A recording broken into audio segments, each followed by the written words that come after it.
শোনো, আমরা আমাদের একজন নেতা কর্মী আমরা আশা করছি কেউ গায়ে হাত দিই না। প্রথম কথা আমরা চেষ্টা করি যতটুকু সম্ভব, কিন্তু এটা তোমাদের আশা বলে যাই হোক এখন তোমার ভিতরে না দরকার এখন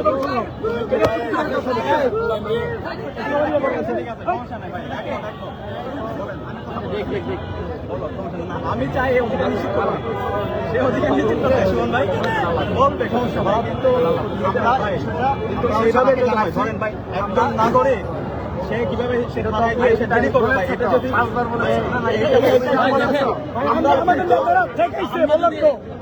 সাধারণ জনতা এখন করা ছিল, আমরা চেষ্টা করছি সর্বোচ্চ চেষ্টা করছি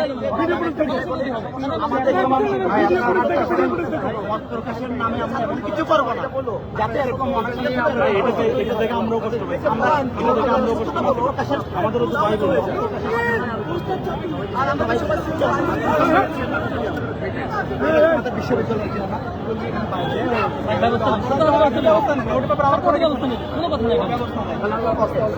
এখন হচ্ছে এই বিষয়গুলো ভাই হচ্ছে যারা এই ধরনের কাজের সাথে সবাই কথা বললে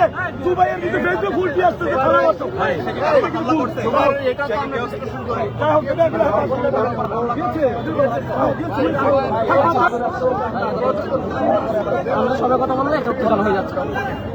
ঠিক আছে ভাই, এখন বিষয়টা হলো ভাই আমরা তো ভাই আমাদের মূল উদ্দেশ্য কিছু গণতন্ত্র প্রতিষ্ঠা ক্যাম্পাস শান্ত মতো শিক্ষার পরিবেশ নিশ্চিত এই ব্যবস্থা একটা পয়সা দাও।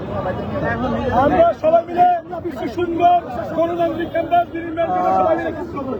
তবে তোমরা যারা এসব কাজে সবাই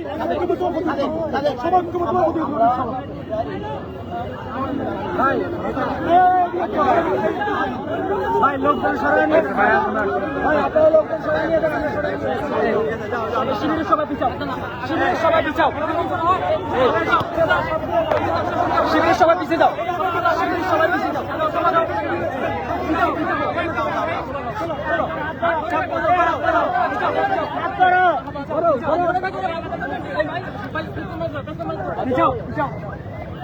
এই সাংবাদিকদের একটু দেখা যায়। দর্শক যারা এই মুহূর্তে যুগান্তর লাইভে যুক্ত ছিলেন, এতক্ষণ দেখলেন ছাত্রদলের নেতা শীর্ষ নেতা ছাত্রদল সভাপতি রাকিবুল ইসলাম রাকিব এবং ঢাকা বিশ্ববিদ্যালয় কেন্দ্রীয় ছাত্র সংসদ ডাকসু নেতা আবু সাদিক কাইম এবং জিএস-এম ফরহাদ সহ ডাকসুর যে নেতাকর্মীরা এসেছিলেন তাদের সহায়তায় আসলে পরিস্থিতি এখন কিছুটা ঠান্ডা হয়েছে। তারা একটি সমঝোতায় এসেছেন, এ ধরনের ঘটনা যেন আর না ঘটে সেজন্য তারা কিন্তু একমত প্রকাশ করেছেন।